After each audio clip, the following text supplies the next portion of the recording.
Wednesday cometh. It is the CC show. Coach Coleman is nothing but the best. Auntie Sess. This is not her house, but I think it's an extension of her condo. Welcome back. Welcome back. Welcome back. It's the CC show. What's going on, Coach? What's going on, man? It's like we never left. Back like we never left. Like we never left. What's going on? WNBA. WNBA, man. Drama on the court, off the court. That's what's going on. That's what we doing right now. What we doing? WNBA. Trying to make it to this Olympic break for sure.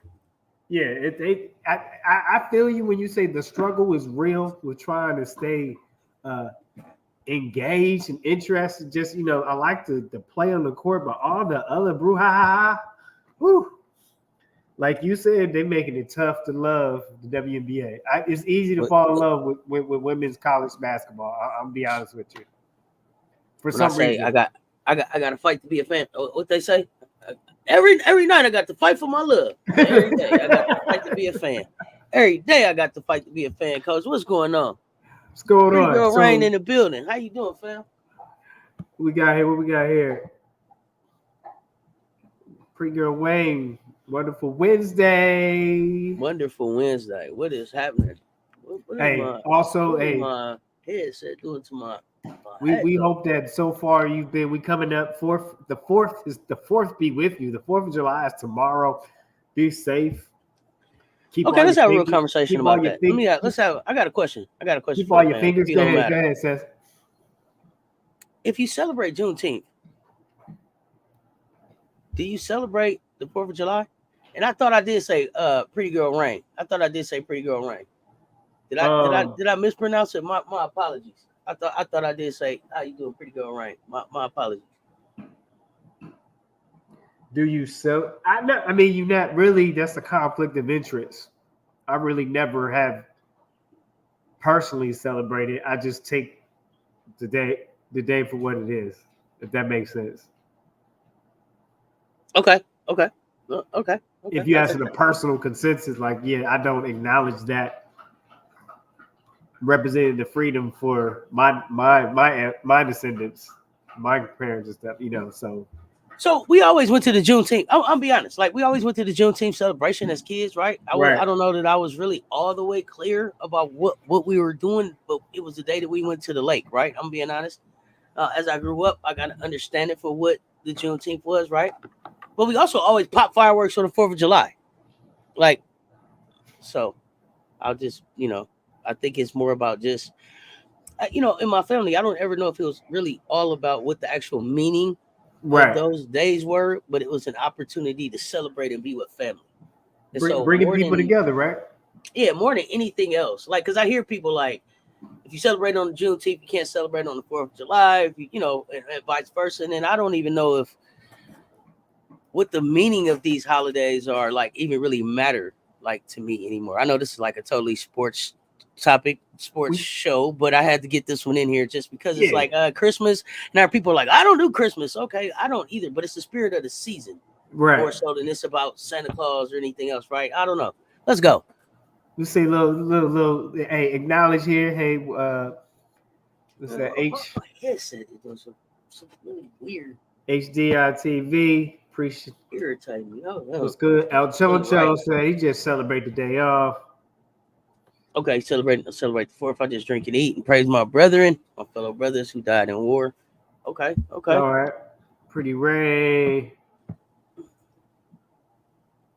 Thank you. They calling us handsome. All right, on to the next. They calling us handsome. Now, let me see. They done put us on the ballot, Seth. Wait. They done put us in the mix. No, it's in the mix. No, all right, here we go. Diamond. Put me in the mix. Put us in the mix. Put me in the mix. Those of you coming in, welcome to the CC show. Man, with your WNBA recap, Remember, we still got Friday Tea coming, so don't get it mixed up. Looking for Bree Wayne. Oh yeah, this is the bot. Let the bot know this is the WNBA recap show. Let's get it. I celebrate all American holidays. Okay. All right. Without further ado, let's talk about this. We're going alphabetical order by city. So we did Atlanta last week, and we highlighted Ryan Howard. This week, the next city will be Chicago. Chi-Town. Chirac, Chi-Town, and be Chicago Sky. And we're going to highlight the player Diamond DeShields. And I just want to share with you before Seth takes away, we got some highlights we're going to talk about, show you her body of work. But the thing, interest around 2021, she was becoming sick in her body. And then it found to come out that she had a spinal tumor and had to go intensive surgery. And so that's her comeback into the WNBA. It's a little bit more, it's more than just a sprained ankle or a torn meniscus or a torn ACL, MCL. This is a little bit deeper dive in the comeback. It took a lot of rehab and learning how to even walk again and things of that nature. So her to be back on the court is truly amazing. Testament to her will. It is a miracle. And what you got, Seth?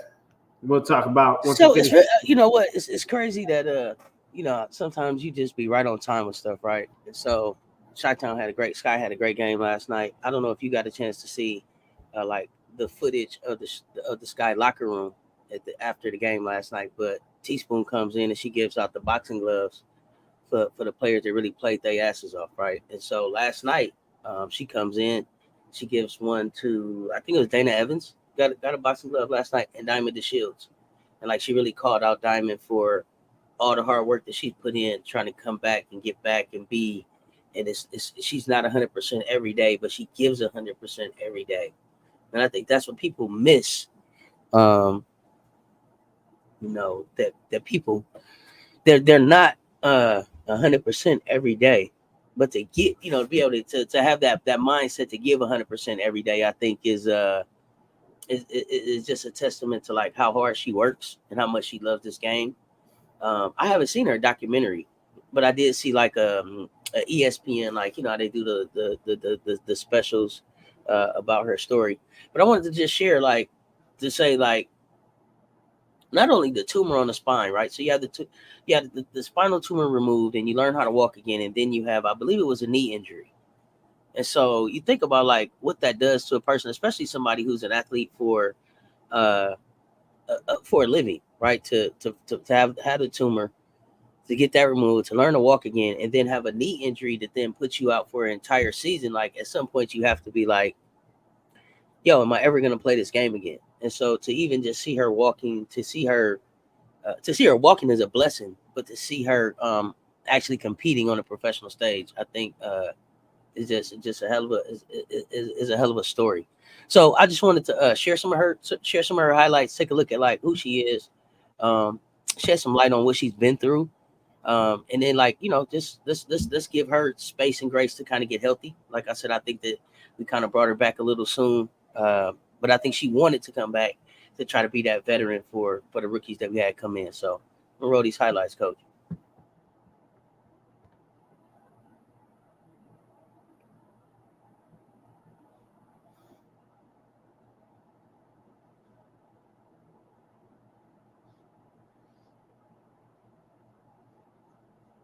With the touch, the J.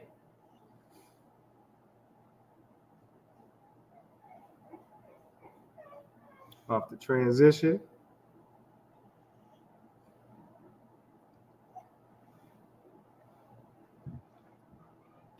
Ooh, jab step, pull up, done.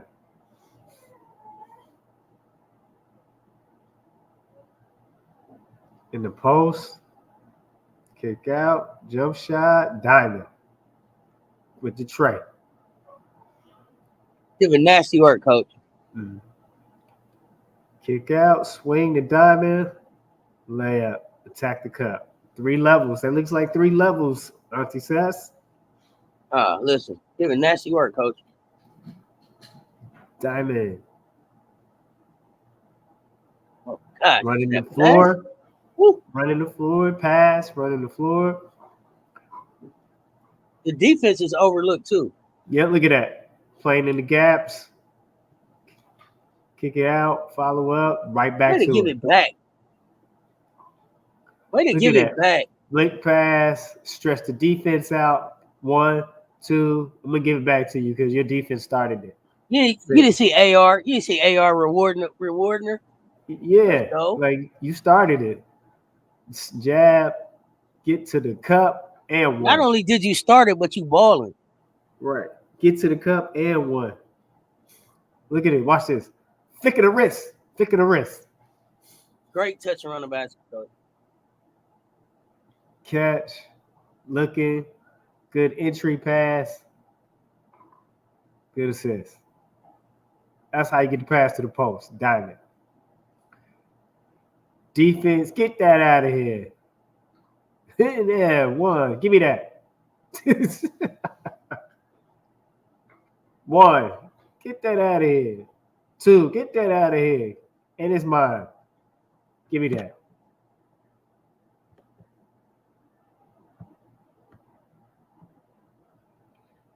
All right. That's Diamond DeShields, coach. Ladies and gentlemen, that is just a glimpse of Diamond DeShields, the quality she brings to the court. Right now, this is a rough guesstimate for her WNBA career. She's right around 161 steals, 52 blocks, 318 assists, 504 defensive boards, taking away second chances from her opponents, 100 offensive rebounds, and a total of 604 boards. Her effective field goal percentage is roughly around almost 45%, 44.6%.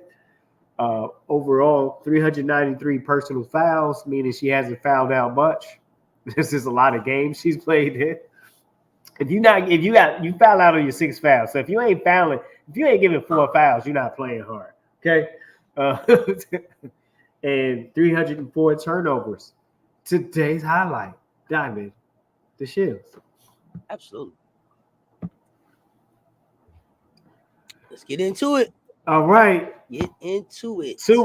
Recap on the CC show. Those who just come in, kick your shoes off, get your popcorn. Some of you might be off already for the holiday.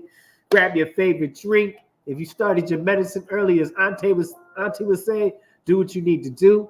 And here we go. Yeah, let's go. And yeah, I agree. It does take a strong mind to overcome them injuries. Diamond D went healthy, yeah. Dangerous player again.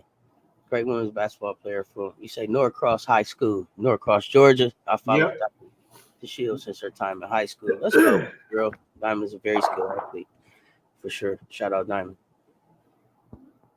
Janae Antoinette, got your drink. Let's go, fam. You got your drink and your CC show. You drinking your 2-step. Drinking my 2-step. Let's go. Here we go. So we have our first game, fam, of recap. Minnesota Lynx, 88. Dallas Wings, 94. This game was played in Arlington, Texas. Coach, did we talk Commissioner's Cup? Yeah, we did. Remember last week? That's what I'm asking. I don't remember. That's why I'm like, did we talk? Yeah, we did. Remember, we added it to the show because it was the next day. I have no idea, Coach. But if you want to make some mentions, but that was on our last week's show. Because what I was gonna say was Minnesota had started. They won the Commissioner's Cup and then they fell off. That's why I was asking. Did we cover there? Yeah, we covered Missioner's Cup last Wednesday. And then they come back with a hangover. Yeah, and that's what I was gonna say. Like I thought we was gonna start with the Commissioner's Cup, so I thought we was gonna start positive for the Lynx. But No, it's not starting on the. It's not starting on positive. No. We gave them their flowers last week. We gave them their flowers already. I was trying to give them some more flowers, coach, because it's been rough here lately. It's been rough. It's been rough on the Minnesota Lynx. Okay? We got a boo a team this week. They did not. I got a boo a team this week. Go Court. What's going on, Court? That's what I got to ask. Listen, they let Enrique is coming here and take care of business on them. I didn't expect. I definitely didn't expect the Wings to beat the Lynx. I've been giving Enrique's a hard time. Enrique's this was the game. So about a week ago today or so, I think that I said it's like 7 and 1 point. You out here give me 1 point, Big T? Remember I was hearing that? Yeah. Big T was like, hold my towel, Auntie. Hold my towel and be quiet. Big T went out there in game 17 and 12, coach. 17 and 12. What can I say? I gotta say, I gotta give Big T. I gotta give Big T some flowers right here because it wasn't. Enrique got going, and Enrique did their thing. 23 points, 9 assists, 4 rebounds. Right. Odyssey it has come in and is helping the Dallas Wings. 18 points, 4 assists, 2 rebounds. Monique Billings with 14. But for this game, even J.C. Sheldon had 8 points, coach. Like J.C. Sheldon showed up.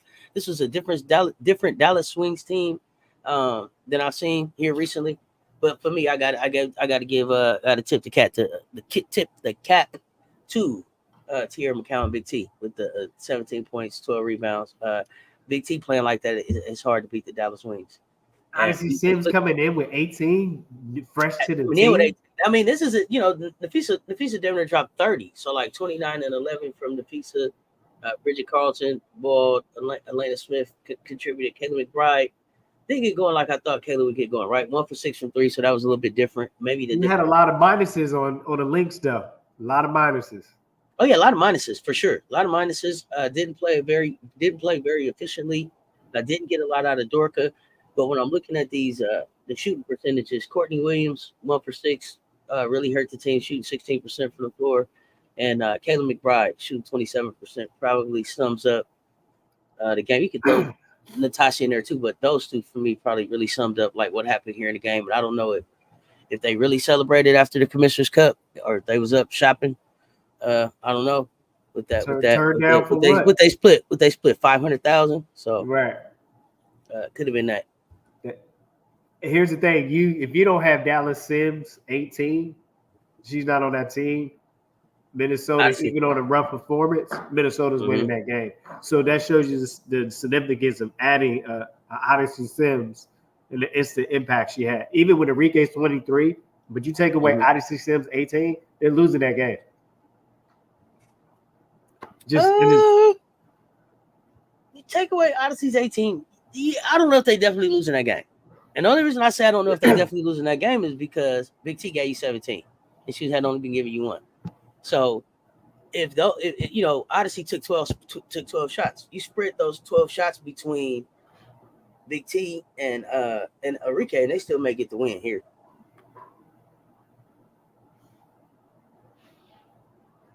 WNBA player movement. Somebody wave. That wave. Bye-bye. Somebody got that bye-bye. Bye-bye. Deuces. Kane Williams. Yesterday they're down to 10 players. Not deuces. On their roster. Why they kept Mule over Williams is a mystery to me. I don't know. Let Mule play. Let her out. All right. You ready to move on to the next? Oh, yeah, for sure. On to the next.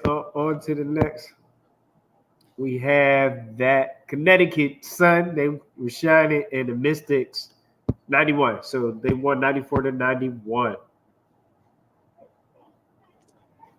Listen, Coach. The Mystics, a good team, I think. Just they don't have everything that they need. They play a lot of teams tough. Connecticut, though, to me is trending in the wrong direction. Even though they got the win, they just aren't dominating like they have been earlier in the season. I'm trying to figure out what's going on. This was a good game for DeWanna Bonner. Maybe coming out of the shooting slump now. 24 and 10. All 10 of her rebounds were defensive. 2 assists. Alyssa Thomas, you don't say enough about Alyssa Thomas. The numbers don't jump off the page this game, but the impact definitely is felt in the game, right? 7 points, 8 rebounds, 6 assists, 1 steal, 1 block shot. Can't say enough about what kind of difference that makes. But then when you have DeShields Carrington giving you 22, and my fam, Ty Harris, we're not talking enough about Ty Harris. We're not talking enough about Ty Harris. We're not talking enough about Ty Harris. Ty Harris got 23 points, 1 assist, a block shot, 4 steals. Not saying enough about Ty and the impact that Ty is having on the Connecticut Sun, or the job that Ty is doing running that team from a point guard standpoint, and how efficiently they are working. So Ty Harris, the story here. But again, the Washington Mystics, like I said, rounded out into a pretty good team. Aaliyah Edwards didn't play in this game, so Aaliyah Edwards could have made the difference here. But you had, Van Loo, Kimbrough, Atkins, Dolson, Hines Allen, all chipping in with double figures. Anybody have double-digit ribbies? I don't. Yes, Bonner, right? Had double. Hey, Bonner was only double in this game that I remember, but a good well balanced attack from the Washington Mystics, and I think, like I said, Elena Deladon on this team, they probably look a lot different. You trade Deladon to get some other veterans to go here, and they probably look a lot different. But I think still, they're going to get to a point where they start getting some consistency. If they could keep Shakira Austin in the lineup, you could keep Aaliyah Edwards in the lineup, and then Samuelson was out, Sykes was out, so they could get healthy. They maybe can make some noise here, and not. I'm not saying like make the playoffs, but make it rough for some people to get in the playoffs. It'll make it interesting because they have a talent. Oh, they're gonna spoil the dance for a few. They'll spoil the dance for a few. Yep. For sure. So that was that game. Before we move on to the next game, we'll just jump in here and see what the fam is doing. 1 second. Internet, hey fam, everybody. Shields is nice, just needs to be more consistent with scoring. I think that just comes as she rehabs and recovers. That takes some time. Should be there. Lynx seems to have hit a hole, and that's what it looks like. Sometimes you start up well, and you got to kind of rejuvenate or re-energize. You get a little too comfortable. You can get complacent. That happens for sure. Hey, Coach, Miss D. Wonderful Wednesday, Miss D. What's up, Miss D? Sweet 201. What's going on, fam? For sure. Lynx lost focus. Lynx lost the focus. It's okay to celebrate the cup, but that's not your end goal. Yeah, that's not the chip. That's not the chip. That's not the WNBA chip. So let me ask you this. Yeah. Is it so like in the NBA this year, they hung the banner and everything. Do they hang the banner for the Commissioner's Cup? Do y'all know in the chat? Let me know. Do they hang a banner for this cup? I don't know, but please don't. Right, like so I like in the NBA, they were like, we celebrated. There's a banner that goes up. Okay. Yeah, I think they do though. To be honest with you, okay. I think they will. Okay, so they get a banner. All right. Hey, they must be the money. RC. Okay, let me say this though too. I'm sorry, Coach. Yeah, because you said the money part. Right. The money part make a big deal. Right. Because they got 500,000 to split. That's a lot when your check like $1,500 a month. I mean $1,500 a pay period. Some of these folks only make $66,000 a year. So how does that impact their tax bracket when they win that? Ooh, I mean, I don't know. Do you really want to win the cup? That's another good question. Like, right. Do you want to? Did you really just help me? Right. Did the team will peak too soon? Okay. That's for sure. That's a good point. Political L. We got Truth. Ty Harris. Oh yeah, Truth. Ty. Wow, Aaliyah Edwards hurt. Is she supposed to? I think Aaliyah's back, but I think it was lower back. I think it was back injury here. That's not recovered from being creamed by South Carolina back in February. Oh, maybe. My goodness, my girl.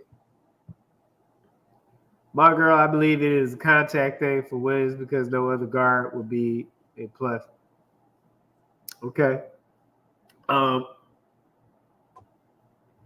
that note, we have Vegas. The Scases, as Jay, shout out, giving Jay Boogie quote here, the Scases, J Spot was saying, Las Vegas Aces, 95, Chicago Sky, 83. That game was played in Chicago. You got it. Game was probably a lot closer than the score looks. The Chicago Sky played better in the second quarter. They're really in this game. You know, it's 25-21 first quarter, and the Sky won that one. It was a 26-24 third quarter, and the Aces won that one. And it was a 23-20 fourth quarter, also the Aces. But the 25-14 second quarter that the Aces won probably really put the game out of reach. But this was a masterclass by none other than Mother, A'ja Wilson. I believe the game was circled. She came in on point from the beginning. She came in teaching lessons. I love the way they matched up. She played Camilla some. She played Angel some.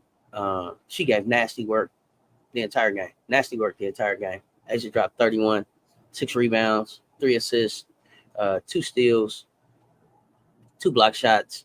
Jackie J.O. Was magnificent, 22 points. Kelsey Plum with 21. Point guard, 8 points, 5 assists. Really quiet game for the point guard.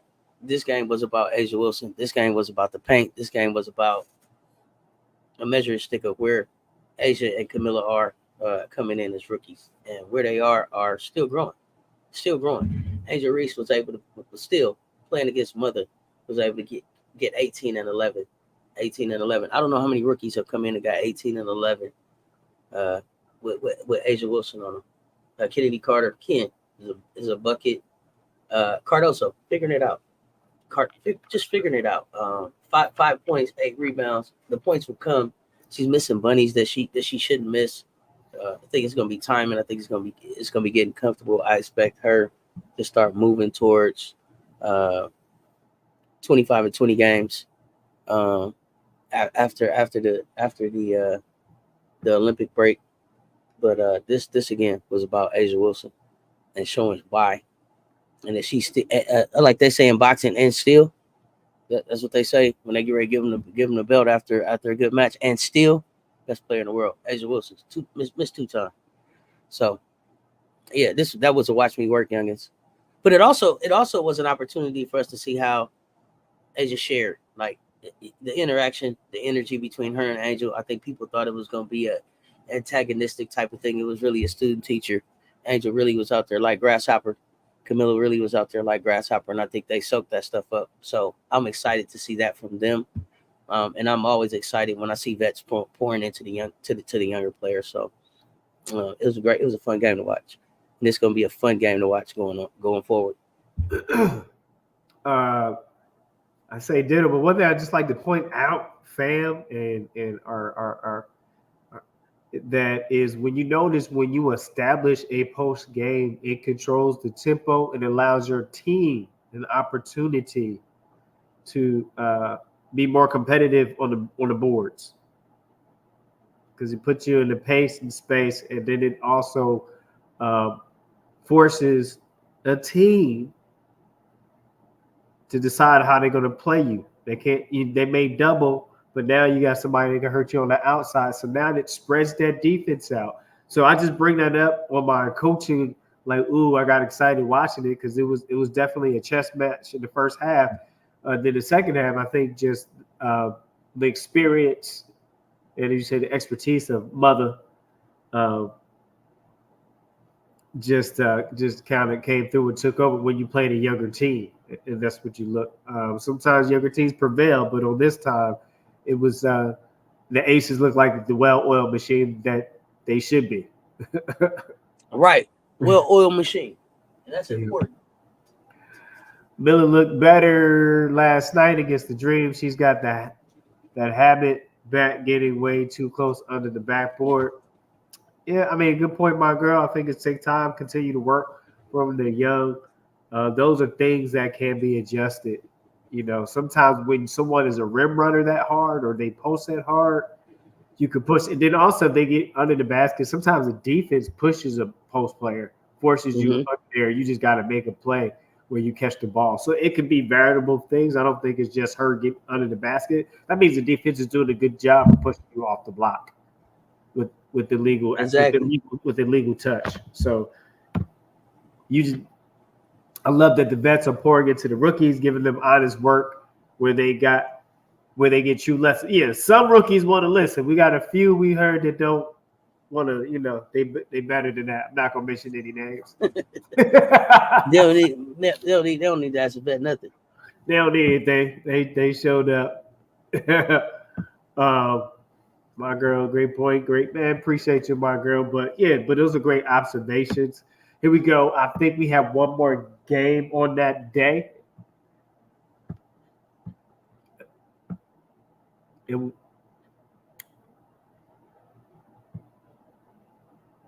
Yeah, we had one more game on that day, Coach. Yeah, we had Indiana Fever. This game is played in Seattle, 77. Seattle Storm, 89. All right, Seth's best. Take it away first. What more can we say? This is a snoozer for me. I'm not a big fan of either one of the teams, but I was interested to see how they would match up. I think Indiana's coming along; they're playing better. It's hard to overcome a 30-point first quarter from Seattle Storm, and it's also was this I think this was the eye game, right? Was this the eye game? Jewel dropped 30 with one eye. This was the one eye game. Yeah, once they poked Jewel in the eye, this game was over. It was like she could see she was like, I could see clearly now the rain is gone. You hear me? It was gonna be a bright sunshiny day. Sunshiny day. It was a bright sunshiny day with one eye. Got 2 phones, 2 eyes. Sheesh, 34 points, 5 rebounds, 2 assists. Listen, nasty work. And then Ezzy and Nneka following up with double-digit scoring. They had no answer for Jewel. But we knew that coming in that they weren't going to have an answer for Jewel. What I thought I would see was Aaliyah get a few more points. She did get the points that I thought she did have, like 14 rebounds. 10 of them were defensive. Valid scoring, just not enough scoring for Indiana. Valid scoring, but not enough scoring. And then nothing out of Christy Wallace, nothing out of Lexi. And then we know Grace didn't play. Demiris Dantas didn't play yet, and Victoria Saxton, of course, didn't play. So a lot of negatives here. Kelsey Mitchell was a big negative. She is minus 23. Negative 23 on the floor. That hurts. And I think that pretty much sums it up. But going into Seattle, I don't think that I thought Indiana had a chance of matching up with them. I thought that it would be just too much seasoned veteran players and craftiness for them to really stand a chance in this game. But Indiana's playing better. They're in games. They're not getting blown out. 77-89 might sound like a blowout, but I would say it was a little bit closer than the score gave, kind of towards the end. But Jewel Lloyd show. Yeah, definitely. You had 3 players in double digits.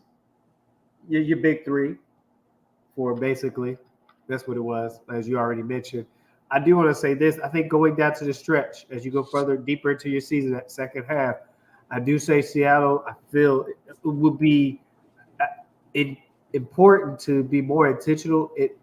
Jordan needs to score about 10 points for you. But they moved Jordan Horston into the start lineup. So she needs to score 10 or more points for you to continue that success. Absolutely. As you go deeper into the thing, I say I'm not going to say she's going to be the main reason, but she's going to be one of those key players while they maintain, if they want to maintain success, is making sure you get her involved in rotation. And also she had a total of 4 rebounds. She has a nose for the ball on that end because she did that in college as well. I would say that. I would agree there. So you want to look at how you can use it, put it in a position. And I think that's one of the intangible pieces, the things that go unseen if you find more opportunity. She played 32 minutes, but I think you need her certain situations. You're going to need her to have 10 or more points. Oh, for sure. To have success. Crazy. The fever wasn't a flavor. Like you said, it was a snoozer. Seattle had experience. They have their number. Absolutely. Call me when you need someone to talk to. Okay, they have their number. You know what I mean? For sure. Look, same number. Who this? You know what I mean? Right?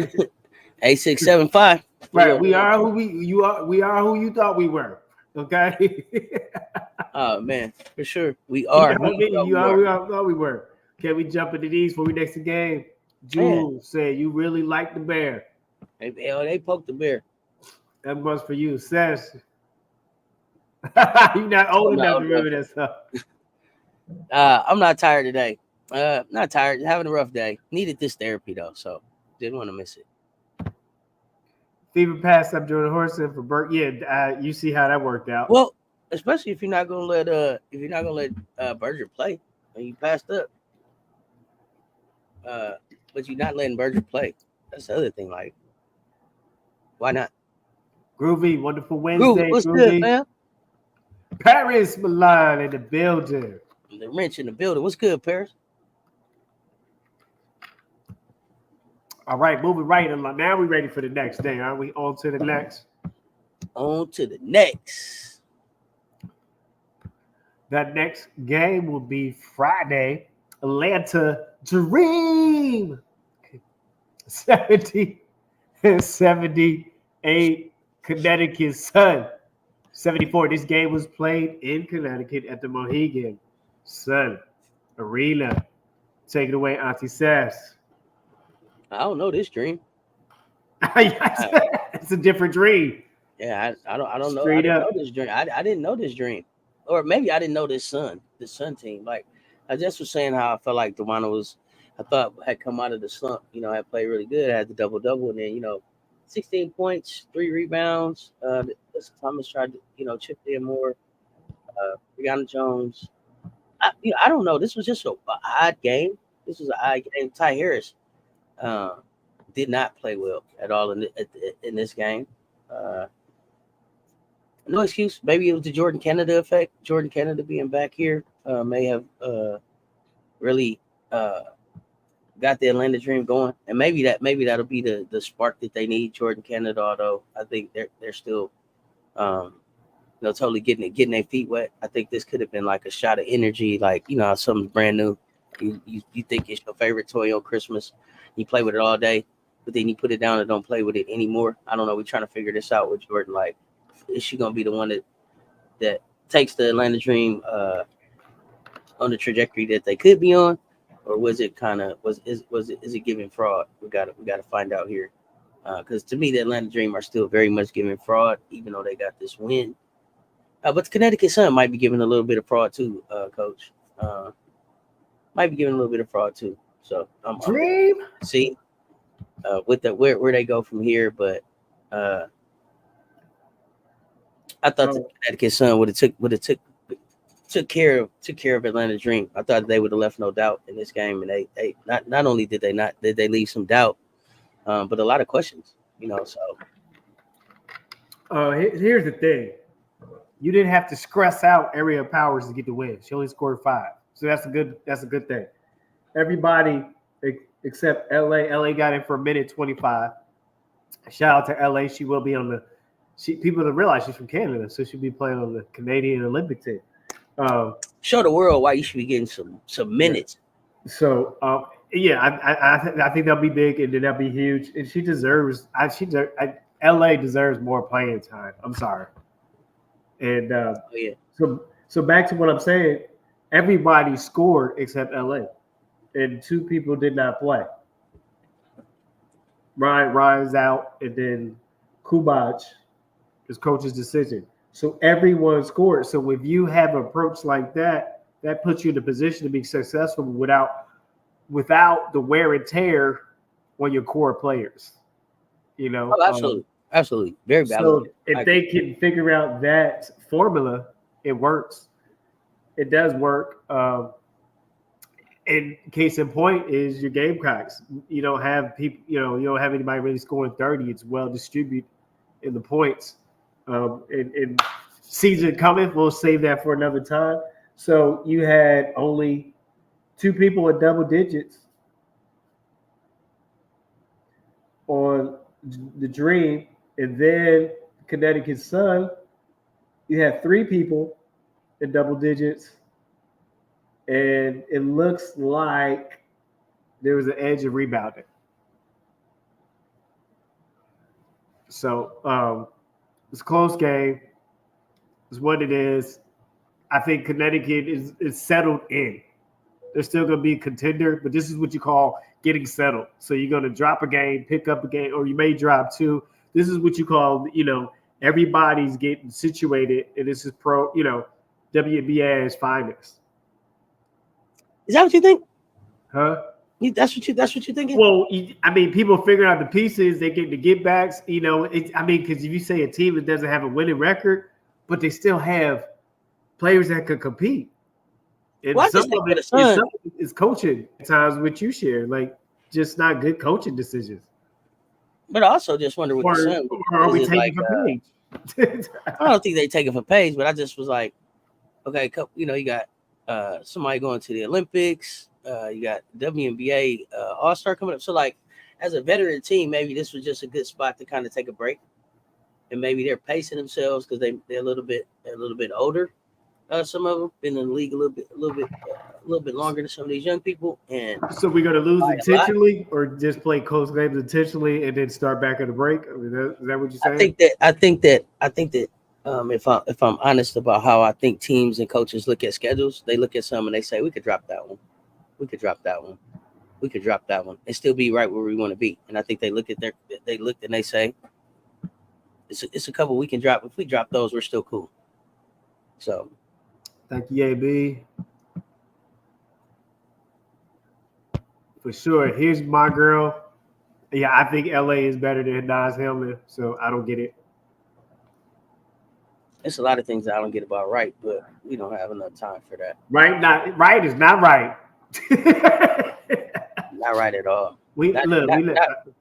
Not even right with a W. I mean, just not right at all, bro. She got the facial expression like she don't even want to be at the game. No, she got the facial expression. Is that what you think? Her facial expression be like, "Are y'all talking to me? I've been winning," and it was like, "No, you haven't. You ain't been winning." She be sitting up at the thing like, "We been winning. What y'all talking about?" Right is wrong. we been. She be sitting up there like she been winning. It's like I don't know what you watching. Right. I don't know what you watching. Like, look, I'm not clear. Like she got some rings. Right. She up there like you can't see. You got rings in the toilet bowl in the tub. That's where your rings at. We cannot see you. You are dead wrong. Right, dead. All right. Sparks 78, Phoenix Mercury 92. This was played in Phoenix.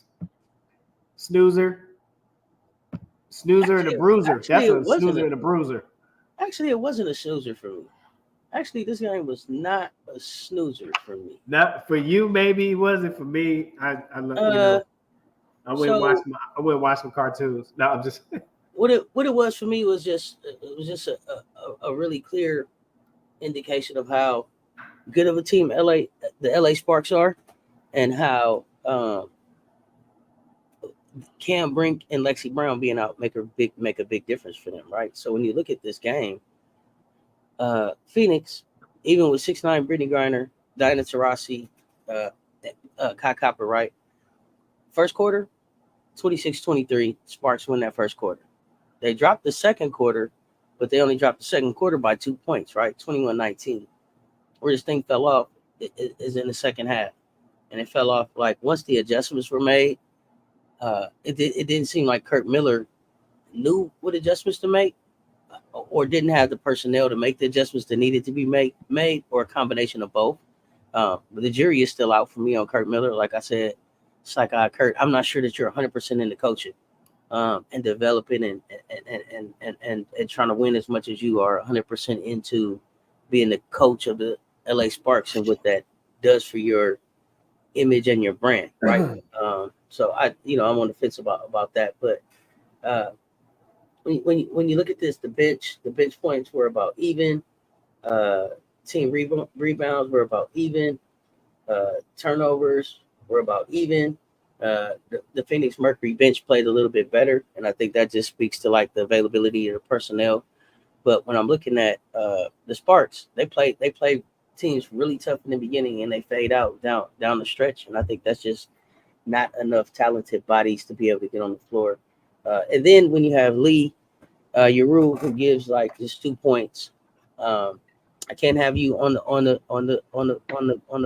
floor 12 minutes at your height and your size, and not have you dominating or at least giving more than 2 points like that. That's a must. And then Z got in this game. Isaiah was in for 18 minutes, but we were only able to get 4 points. So 2 for 9, shooting 22 from the floor. Ray Burrell shooting 25 from the floor. Didn't help coming off the bench. This was one of Rakia's better games. Derek and Hamby was playing outside of their mind, right? 29 points, 7 rebounds, 3 assists, was just really giving everything that they could. Just not enough between Derek, Rakia, and Ari McDonald, who again I say they usually go the way Ari goes. Ari missed some bunnies and some shots that we would love to have back, but she ended up being like minus 22 on the floor, and that hurt. Even with 12 points, 10 rebounds, only double for LA, but again, just not enough, and then besides Cam and Lexi, then you also have Clarendon and Stevens, who also didn't play. So just not enough. I think the Sparks need to make a move. You again, right? It's back to the obvious of the absence of Cam and Lexi. So, I believe the score, have confidence the score will be different if you have those two in there. And it'll be interesting to see how Kurt Miller navigates with what he has, because you still have enough talent to win some games. So let's go back to your phrase or your statement of where's your coaching at? Wait a minute. Let's use use one of the best assessed statements here. Who are you, Kurt Miller? Who are you, Miller? Who are you? Who are you? We need to understand. Who are you? Who are you? And you covered all the stats, so I'm not going to repeat that. Only thing I did want to bring up was that Derica had 29, but she was minus 17. McDonald had 12, minus 22 in production. So I guess the efficiency was low for the Sparks, and Phoenix had 6 players in the plus side and 4 players on the minus side. So that just says maybe some intangibles. The little things mean a lot. Gives you that separation. That's sometimes when you can look at the plus and minus and say, okay, that's that separation came in efficiency or effectiveness. Oh, absolutely. All right.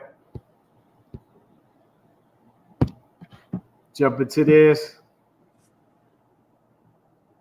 I like, right is wrong. Right is wrong. Get facial expression be crazy. Money. Was wrong with Kata the night against the Fever. Played good defense and then just, I don't know. Yeah. I don't know if it was too much energy exerted on the defensive side against Caitlin. I wasn't clear what was going on with Kai. Kurt Miller flowers for giving Henny a chance last year. Otherwise, Kurt Miller need to call Henny right now. Right. Kurt, he know Henny. He needs to be calling Henny right now. Henny on the 1 and Zion on the 2.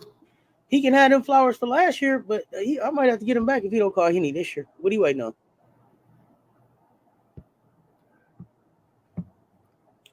Rakia should have started from the jump. She was held back. Facts. I have to agree with you on that. She came in pro ready a little bit.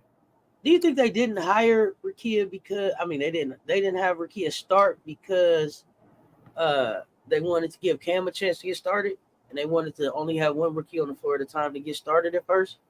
So you didn't have like the Camilla and Angel situation. You think it's a chance for that, coach? Or they just didn't want the rookies on. I think it could be petty like that, right? I don't even know if I wouldn't even say if it was being petty if they were just trying to not have 2 rookies learning at the same time on the floor, right?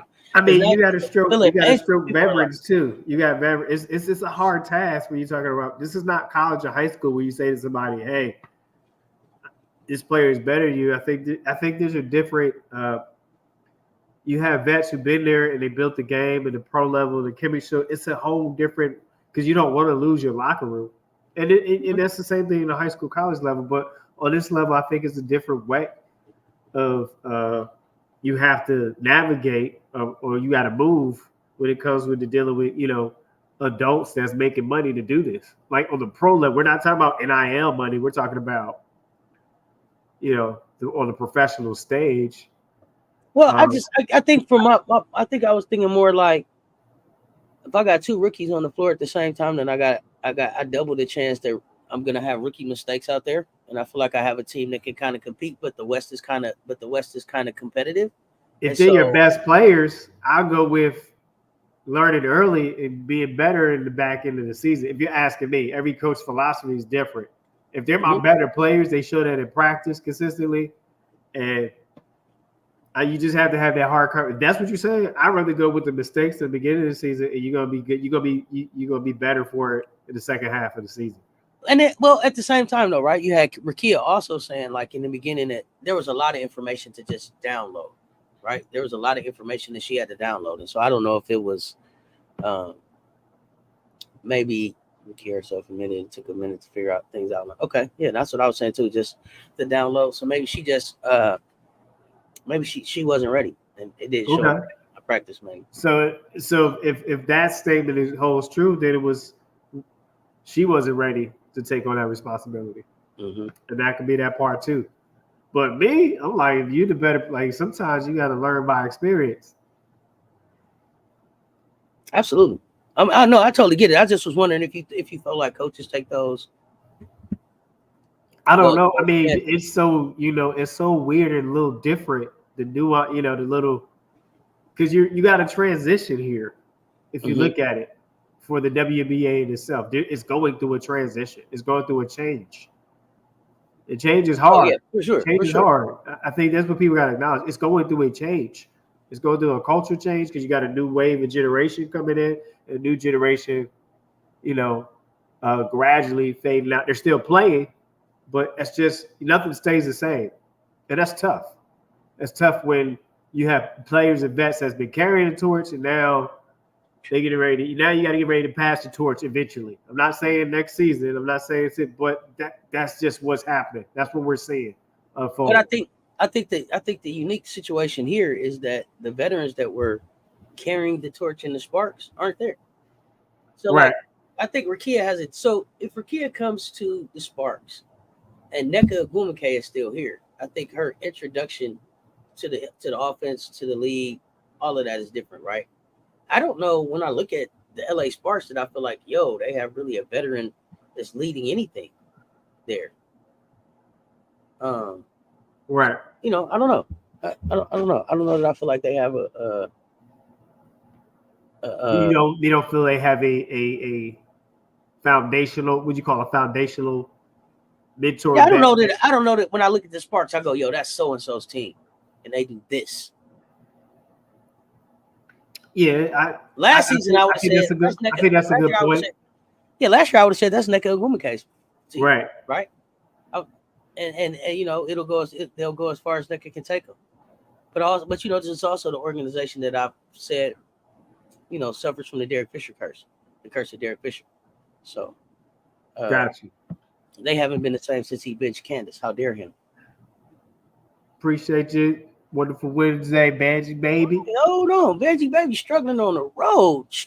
Hold on. Don't be falling asleep on the road. You got your Red Bull or Espresso. Keep it safe out there, Magic Baby. Be careful. I get what you're saying. So here, let's go back to that Nneka. So when that Nneka is gone,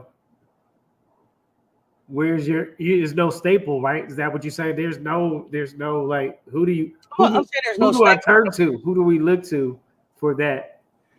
And then I don't know how relatable Kurt is. I don't know a lot about Kurt, right? So I don't know how relatable it is. I don't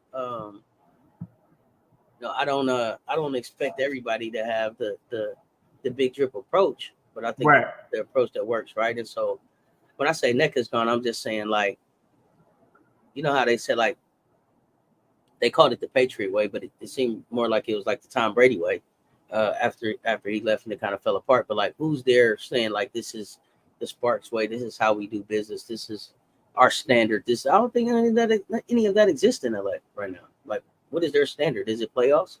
Is it championships? Is it finishing the season? Like, just a lot. I'm on the fence. And I said earlier in the season that I'm not sure if the Sparks are the best place for Rakia. So I'm still keeping an eye on that. But okay. I'm seeing some progression there. I just don't know if that's the coach and the development. I think that's a fair concern. I think that's a fair concern because they really don't have a leadership identity amongst the team or in the locker room. It's kind of would you say hodgepodge put together? But then who do you look up to? Who do they respect? Who's that glue? Right, Nneka was the glue, so to speak. Right, when she was there. Heck of a ball player too. Oh yeah. She 2.5. I call her 2.5 dimensional. 2.5 levels. Almost 3. 2.5. Almost 3. Yeah, almost 3. Almost 3. So now we got a Saturday game, and that was the Aces 88, Washington Mystics 77, and that was played in DC. Yeah, Vegas got off to a slow start. But Aces got off to a slow start. Yeah, we got off to a slow start. We was down 8 at the end of the first. It was 28-20 at the end of the first. But then we come. I think we're a second half team. I think that we know that we have some limitations on the bench. I think that we know that we kind of defined like what is our recipe to win, and I feel like we pace ourselves in the first half. We stay just close enough to be able to drop the hammer in the second half. And so you see Asia kind of gradually pick up and get going, kind of like a choo-choo train, like, and then it's rolling, and then it's a problem. But the start is a little bit slow. I hope that we change that soon, although I don't think it matters. I'm still calling for a limb. Look, I'm gonna just push back and say 2 losses.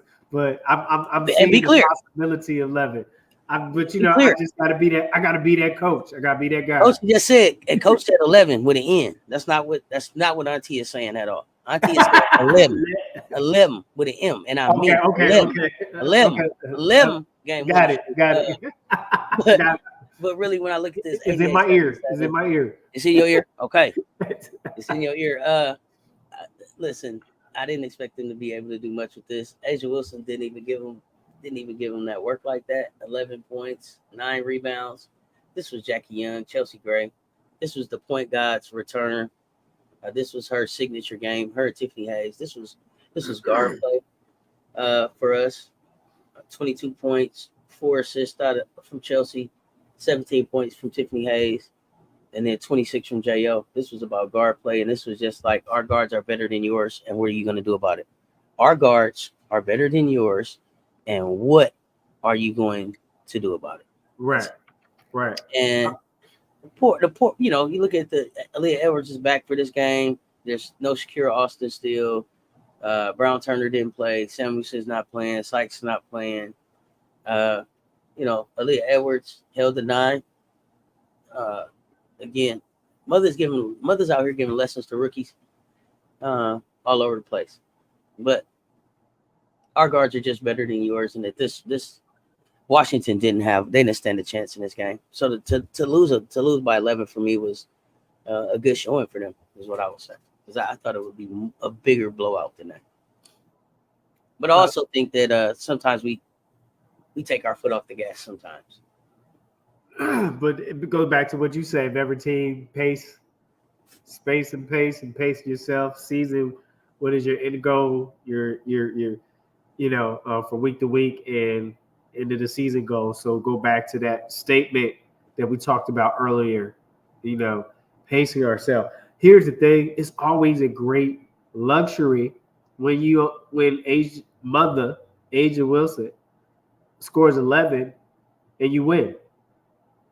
When you don't need her to score double digits and you have other teammates carry you, I say that's a great luxury. I don't know how many teams have that luxury.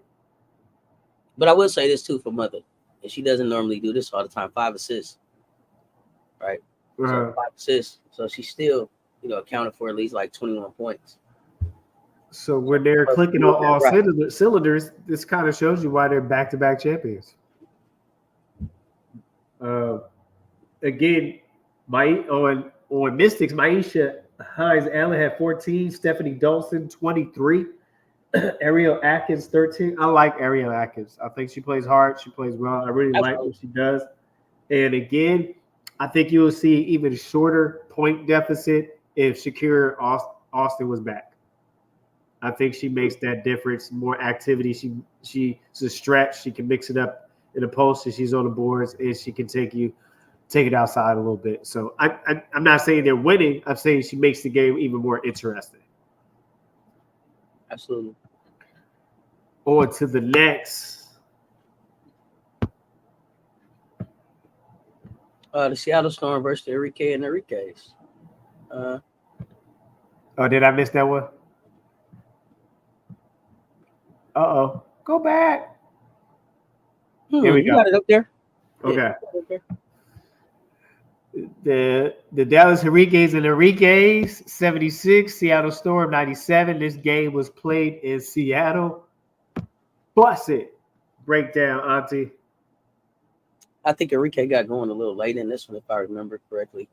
But they just turned back into Enrique and Enriquez. J.C. Sheldon, 6 points, minus 13. Natasha Howard, 12 points. Natasha's back. Big T, y'all. Still playing for me, though. Still playing. Gave me 15 points, 6 rebounds. Big T, like, you won't be talking about me no 1 point no more. Big T been balling. Enrique, I think, got going late. Still shot 46 from the floor, 60 from 3. Got to make the free throws, though. I like to see them start making the free throws.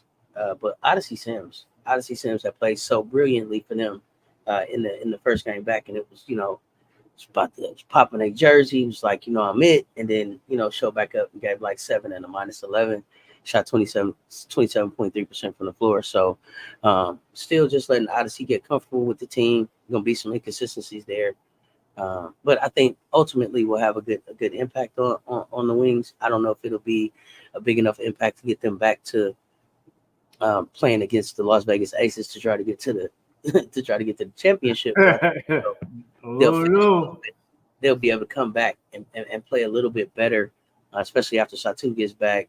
Jaylen Brown didn't play this game. Maddie Seeger's still out with the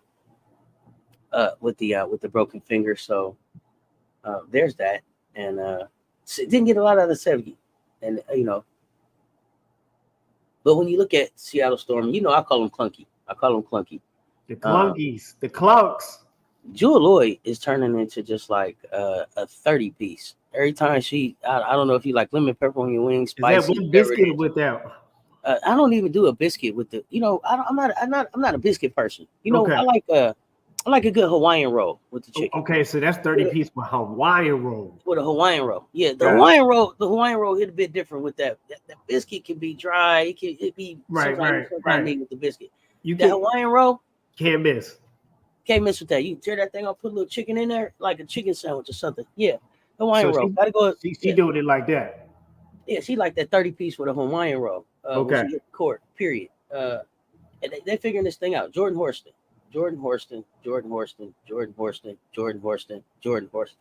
They don't say the name enough. I'm going to keep talking about Jordan. Y'all better watch out for Jordan.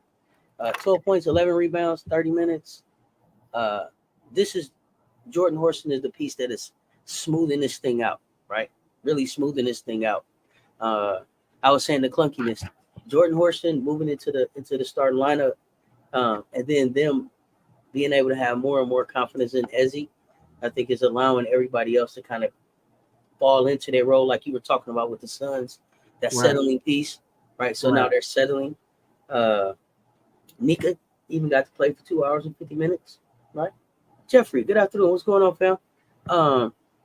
But I think they're just smoothing out My girl with the $10 super chat. Appreciate the super sticker, fam. So that's for me. Jewel Lloyd being a one-eyed 30 piece is a problem. That's all I can say. The Enriquez is crazy. Oh yeah, the Enriquez. Jewel Lloyd is there like a good neighbor. You hear me? Like, you need sugar to go with your Kool-Aid, or Kool-Aid to go with your sugar. Jordan got it. You hear me? Yeah. X factor. Definitely. Again, remember when we talked before that, remember I mentioned you needed worse than to be double digits to be that intangible for you. That was last week that we saw the move into the starting lineup, right? Yeah, last week. Okay. Last week. And she was due for it, She was due for it.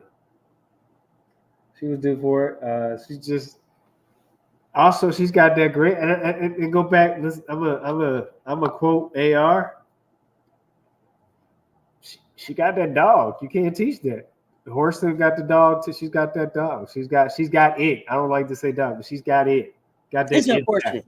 They don't talk about Jordan enough, and they don't talk about Jordan or Jewel enough. Neither one of those players, but probably maybe because Seattle's on the West Coast, maybe. You think that's why they're not an exciting team. Let's be honest. It's not much excitement around them because you have some seasoned vets there. When you say excitement, you mean like drama or just engaging, like Chi-Town? Oh, so I got you. Yeah. They're not Instagrammers. They're not YouTubers. They're not influencers. Nobody on here is really like check for me on my TikTok. I got right. Everybody's like NECA. No, post something else. That's what you're saying. It's not. Yeah. They're not checking for it. Okay, that's a good point. That's a good point, and that may be keeping some of the spotlight off of them because they don't. The WNBA doesn't do a great job of telling the stories of their players, and so a lot of these organizations, Las Vegas, Chicago, even LA, some I'm seeing, and even in college, the UConns, the South Carolinas, they doing stuff like leveraging their social media to be able to engage and build a fan base up. I mean, you got to use it so you don't lose it, So you don't lose Seattle, like, we just play basketball. Check for us or don't. You'll see us. Right. In the mix. Next game, we go on to Atlanta Dream against Liberty. 81 Liberty, Dream 75. That was played in Barclays. In Brooklyn. Where Brooklyn at? So for this one, I think, again, New York is probably just a seasoned veteran team that is knows what it takes to get to the championship, and they seem to be pacing themselves. 13-point first quarter to start this thing, really slow start, and it just went from there. One of the things that I'll call out though is Jonquel Jones. Listen, Jonquel is a bully until like somebody else is there that you can't bully, and so maybe I think this game was against Tina Charles. Maybe I think Tina Charles played. So you didn't see a lot of bullying out of Jonquel. Jonquel gave about 5 points. Jonquel was kind of quiet. 5 points, 4 rebounds. And I can't even say was in foul trouble because to me, three fouls isn't foul trouble. But definitely thrown off the game. Didn't even take many shots, 5 shots. Ionescu definitely was Ionescu was definitely out of sorts. That's cool. 17. Yeah, 3. That's cool. Wasn't cool. She wasn't cool. This guy. Yeah, that's cool. Wasn't cool. 2 for 11 from 3. At the end of the day, this was Benaya and Stewie saying we're not going to lose this game, and Leone kind of chipping in towards the end. Stewie just went Stewie, and we got 22 and 12 to finish this thing out. Stewie usually has been hanging out around 14 points, and then if you need her to do more, she will, but seems to also really be pacing herself as the goal is the championship, right? So. Wait, JJ needs to lay off the jerk chicken and the oxtails. James and Flatbush, where did that come from? But you look at the Dream, Alicia Gray, they better stop playing on my sister Benaya top too. Oh, Benaya, baller. I believe that Camilla at Sparks would have more game chemistry. Okay, but I think too, this one here was like Jordan Canada too. Let's see, where are you gonna be? How are you gonna fit in? 9 points, 9 assists. Uh, that's okay stat line right there. And then Tina Charles gives you 16 and 12. But Alicia Gray, this was an Alicia Gray game. 8 for 13 from the floor, 61%, 61.5% from the floor, 60% from three, 24 points. Like, I don't know that we listen. I say all of the time. For some reason, we don't talk about these players out of South Carolina enough. But 24 from Alicia was a big deal right here. And still, LA not really playing. I can't figure out why not. But in this situation, I don't know if LA playing makes a difference. I know Ryan Howard being there maybe would have made a difference. But Atlanta was in this game for the most part. But I think it was more about New York not playing well than it was the dream, like really just balling out. No, the jerk and oxtail probably turned JJ up. Put some respect on Benai Laney's name. Oh, and Alicia Gray is from Sandersville, Georgia. Just saying. I see. It's been a Georgia theme in the comments today. So here you go, Auntie. What I find for New York, you had 5 players that were in the plus side as far as efficiency and production. You only had 3 players. I take that back. 2 players that were minus side. So that efficiency, that production, that goes. Sometimes I would lean towards that, say, man, they did all the little things right to create that space, to get that win, to step in there and do what they need to do. They run their offense well. I like watching their offense because it's so intentional and it just puts you to sleep. Puts teams to sleep when it's running. You ever notice that? It just kind of puts teams to sleep and they get what they need almost, a lot of times down the court. I don't know if you ever noticed that if you're watching, but there was 4 minuses negative on the dream side, and then that could be where you got let's go back into the room. Let's look at what we need to fill in these, what we need to do better at. Absolutely. So we can make it a closer game and get closer in striking distance, right? So that's where you use the plus minus, say, hey, we were missing something this game because there's too many of us in a minus, okay? Exactly. Stewie, as you already mentioned, Stewie had a double-double. And Tina Charles is hooping this season. Like, Tina Charles been hooping. She done took the blue and the red pill, like hooping. You know what I mean? Especially since Howard went down. Yeah, she stepped it up. Carry the team. I just don't know if that's sustainable for the whole season. But we're gonna find out with the addition of Jordan Canada if that takes some of the pressure off. Okay, appreciate that, Courtney Notary. Wonderful Wednesday. Sure will, Country Notary. We go check her out. Support. She got that good. The good news. The good news you can use. All right, we go on to Minnesota Lynx 70, Shy 62. That was played in Chicago, Chi-Town. What you see? What you didn't see? This was one that Chicago should have got done. I don't know. So when I look at this one, it's like I look at it like this game kind of was like boxing, and what I'm not sure about with Chicago is I don't know if they didn't realize that they had the Lynx on the ropes and they needed to just throw that knockout blow, or if they got the Lynx to the ropes and then ran out of gas. They started the game off beautifully with a 24-point first quarter, 15-point second quarter, 18-point third quarter. So they played them even in the third. Minnesota didn't score over 18 points in any quarter, right? But the Chicago Sky only put up 5 in the fourth quarter. I think really says what happened in this game, and I get it. Minnesota Lynx definitely a more seasoned veteran or seasoned fries, as you like to call them, coach. Yeah, they did the curly fries. The curly fries. But when you look at this, it wasn't like Kayla McBride wasn't shooting lights out. She was 3 of 7.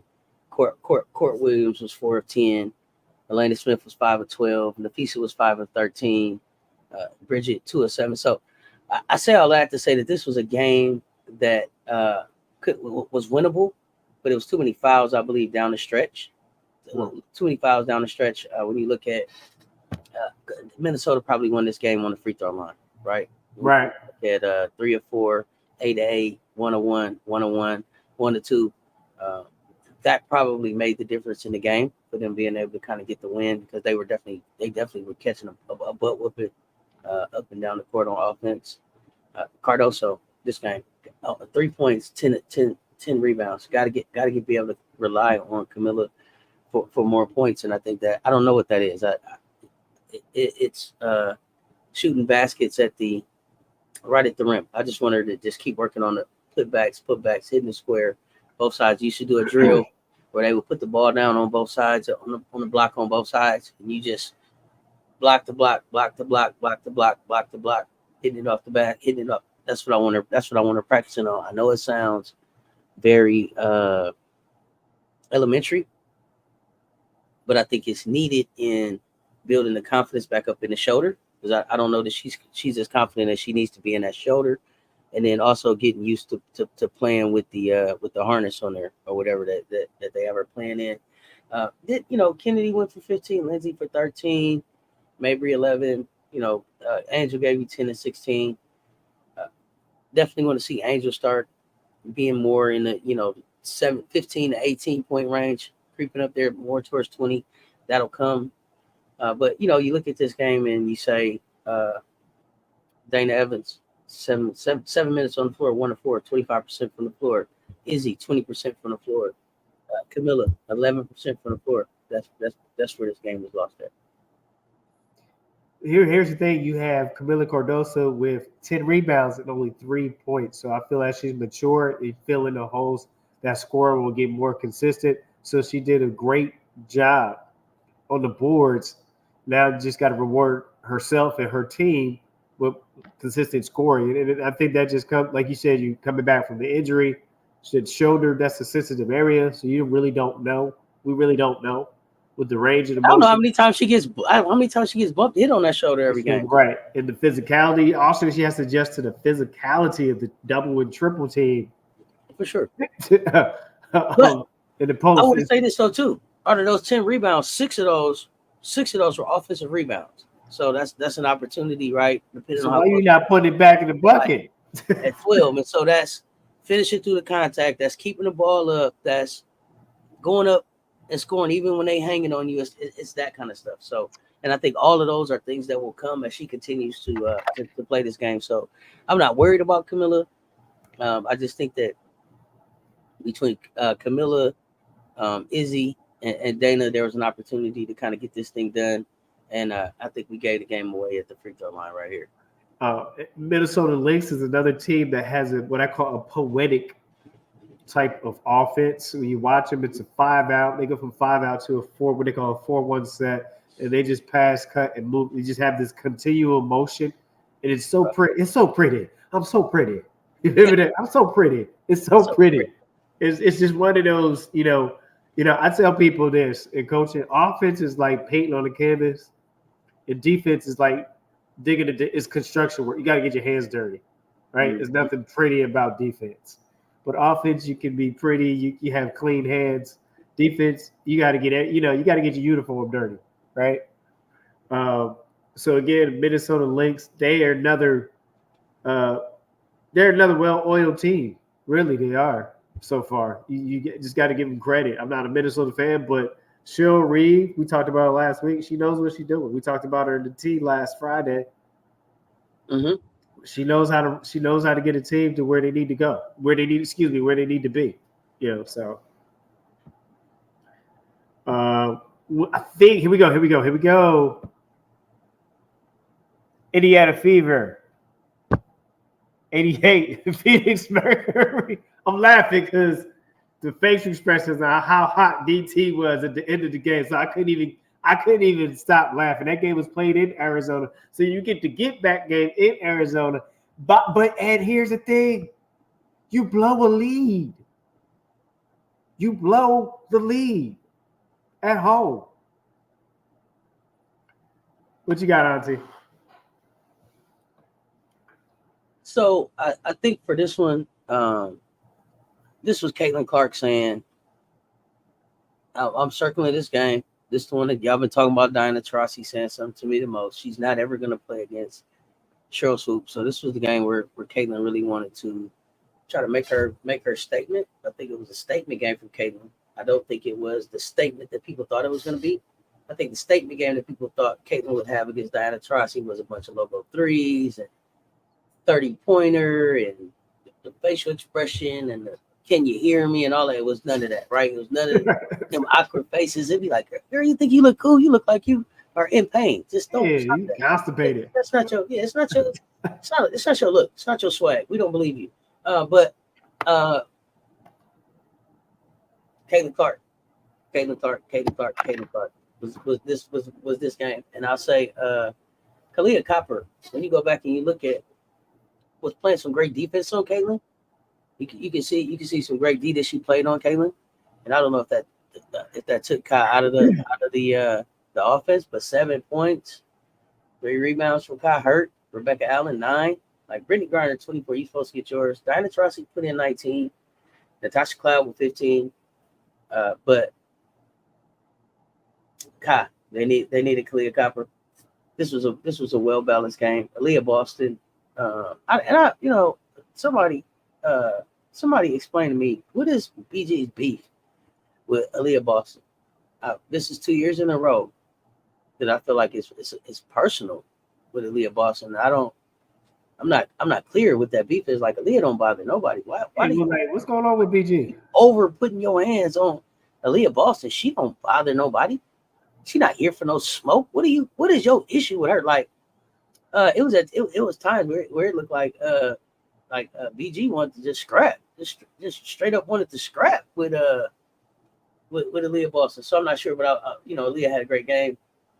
17 points, 8 rebounds, 4 assists. Well balanced game for the Indiana Fever. Definitely shows you the type of team that they're going to be going into the second half of this season and moving towards the playoffs. I definitely expect them to be in the playoffs.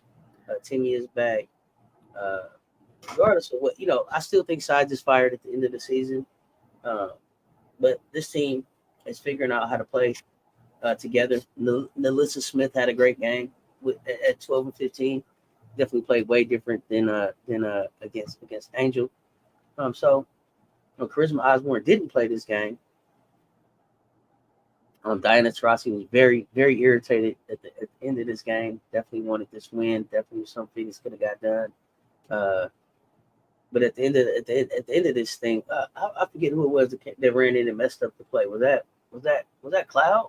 Who was that ran in and bumped the ball from Griner? So it was a fun game to watch, but it's a good look at who the team of Indiana is shaping up to be when they go inside out, and when Caitlin's focus is more on people involved than trying to score. So she was one rebound away from a triple dub right here with 15 points, 12 assists, 9 rebounds.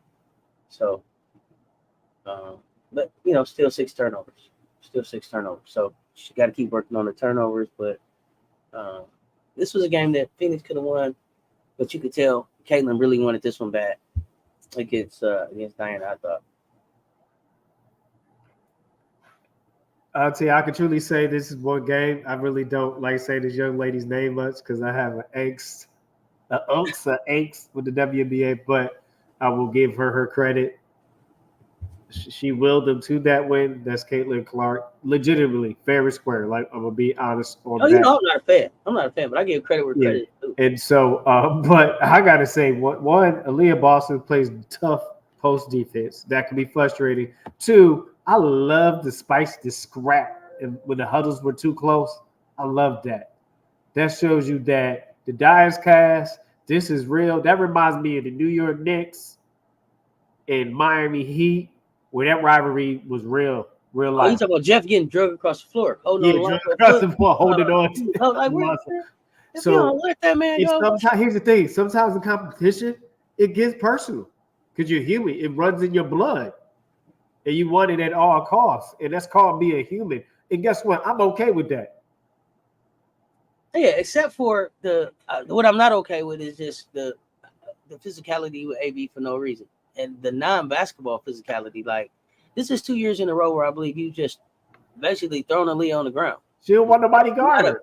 She guards her hard. I mean, just if you go back at it, I'm just looking at it at basketball eyes. I'm not looking at. We don't know what's the backdrop, but she guards her. I don't think it. You think Aaliyah guards her tougher than Asia or somebody?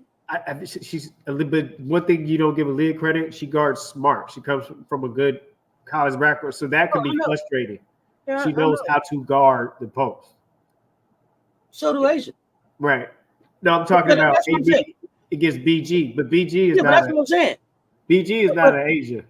But my thing with BG is this: I don't see that energy with anybody else. Asia guards you hard. To me, any big. I feel like it's targeted. I feel like it's targeted. Absolutely. Well, that's when you need your. Go back and watch the. I saw the clip. I'll watch it again. No, last year. Oh, last year. This is the second year in a row she's put her hands on AB. To me, on some extra type stuff. Like, but isn't this when you need a coach and a franchise to step in and say, "Hey, this is the second time, back-to-back season." Isn't that if you value a player and value your employee, somebody needs to step in and say this needs to be looked at, and why is this keep happening? You say Coach Sides? Oh man, Coach Sides is gonna say something. She's not taking her side. I'd do better with Big Drip saying something. Right. Big Drip need to call BG. I'm just not clear. I'm not. I put it out there because I knew where you was going to place it. That's why I put it out. I mean, like, I know that BG has a lot of respect for Big Drip because I seen like she runs out and gives her this hug when Dawn came to the game, but it was just like I'm not. It ain't like y'all played against each other in college. Like I'm just not clear what. Right. What is it that you don't like the way her braids hit you when she making her? I'm not really clear. Right. And AB just don't do enough to not like. You know what I mean? It's just like. I don't see her as a vindictive player. I don't see that. We'll jump into these comments before we look at where our standards are at. Camilla needs to slow the game down in her mind. It'll come. It will come. Poetic player, smooth as glass, and I'm not a UConn fan. What the was Kai doing? Big Foe Senior this game? Nothing. Senior. Well, Big Foe Senior has some good defense against Caitlin in spots, and I just don't know if Big Foe Senior don't usually have to play that hard on defense. That's a hard guard. It is a hard guard. Yeah. Ask Braden. Ask Sneaker. Copper got passed. On the guard. Yep. I hasn't been playing like the Caves. Yeah, ain't been playing like the Big Foe Senior. We know. Nope. BG put the work. Kai dropped the ball. Yep. Yeah. Oh, rebounded by CC. Was mad at AB. So she was mad. She was hot, huh? They love to put their hands on AB. JJ too. Because she's just a sweet soul. She's a sweet soul. Is an easy target? Is that what it is? Maybe she's just too Christian for her. That's right. She need to do like the church ladies do, not with her purse, but hit one of them with her pocketbook, not her purse. You hear me? 6'9" for what? Pocketbook. Do AB on the ground for no reason. No reason. AB can hold her on for sure. For sure. That pocketbook. And sometimes when she's a woman of faith and carries the faith and not apologetic, sometimes that puts a target on you too. I'm throwing it out there. I'm not saying that's the answer, but oh man, I hope they ain't mad at her because she loved Jesus. You mad at her? Right. Jeez. Cloud kicked the ball. That was funny, not funny. That was funny, not funny. Yep. That was Cloud. Thank you. They was hot. She don't like to be challenged physically. Okay, yeah, something. You can't be mad. You mad at her because she loved Jesus. Caitlin played through a migraine. Yeah, whatever. Yeah, okay. Team ball. Yeah. They try to plunk past her AB for no reason. Bang like that with Asia as he feed. None of them. None of them. Don't bang like that with none of them. None of them. Then she looks in the post. She got that Gamecock muscle on her. Yeah, body by Molly. Body by they Molly. solid. She ain't gonna They just keep solid. talking to her crazy. They don't win that game without Kelsey Mitchell. She was clutch. That's facts. Good call out. That's facts. She had some clutch moments. You giving her credit, giving her credits. My grandmother used to say, "With credits." Sure, giving credits. Giving them credits. So let's see here what we have. Says we did a little different. That was our last game. Yep. So let's look at this. So this is the Eastern Conference, right? So you got New York is the top of the Eastern Conference, but they're number one. That one is that they're number one overall in the league, 17 and 3.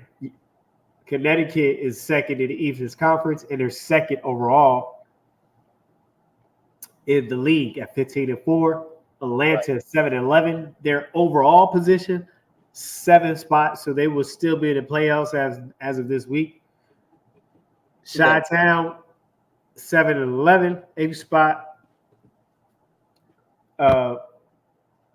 They would have the overall 8th spot. Indiana 8-13. Indiana is 8-13, and they will be in the 9th position overall. Talking about seeking for the playoffs. Washington is 5-15, and they're at the bottom of the Eastern Conference, and they would be in 10th spot.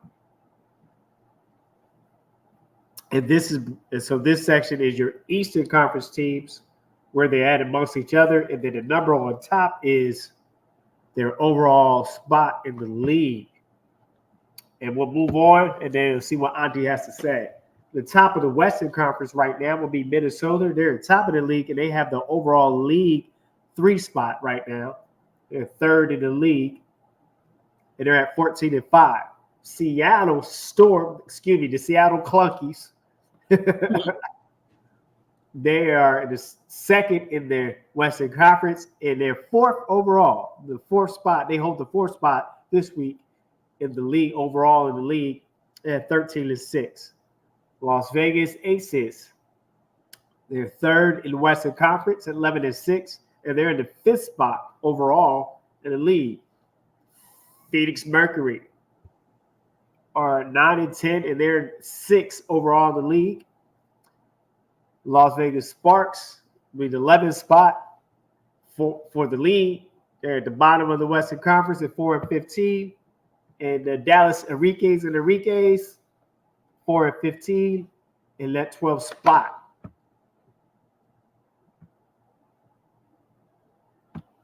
Any thoughts on that, Auntie? Some big changes. You got big changes coming at 6, 7, 8. You got some big changes coming at 6, 7, and 8. Phoenix, figure it out. Phoenix, 2-game losing streak. They're falling. They're dropping. Atlanta falling out that 7th spot. They lost 2 in a row. They're falling out that 7th spot. Chicago definitely have a chance to move up into the 7th spot. Indiana has a chance to move up to that 7th spot. I think Chicago and Indiana finish the season 7-8. Either one of them, you can interchangeable. I think those are the teams that you see at 7 and 8. I think for the most part, by the time we get ready to go to the Olympic break, I expect the Las Vegas Aces to be 17-6. So moving into the top 4, and having somebody come down. And I don't know if that's Minnesota, Connecticut. I don't know. We'll see which one of those. But the most intriguing basketball, like I said, is going to be the end of the season. Washington's going to win some more games. The Sparks have an opportunity to win some more games. Dallas, 1-9. I don't know what they're doing. But that 7-8 spot's going to be fun to watch. Phoenix, we're going to see. The Indiana loss was a real surpriser for me. Yeah. But they've also lost 2 in a row. And they also are just like 500 in the conference. So we'll see. And Atlanta like 3-8 in the conference. I think that they're trending in the wrong direction. While even though Indiana just lost a game, I think they're going to lose a couple more of these games that they have right now because they're tough teams. But they're going to be by right there for that 7-8 spot.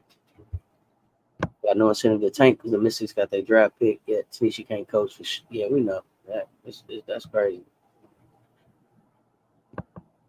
Don't even like giving Kelsey credit. Voted an all-star for a reason. Meanwhile, Cece Clan says she's a ball hog. Oh, well, what you think Cece wanted her to do when she passes to her?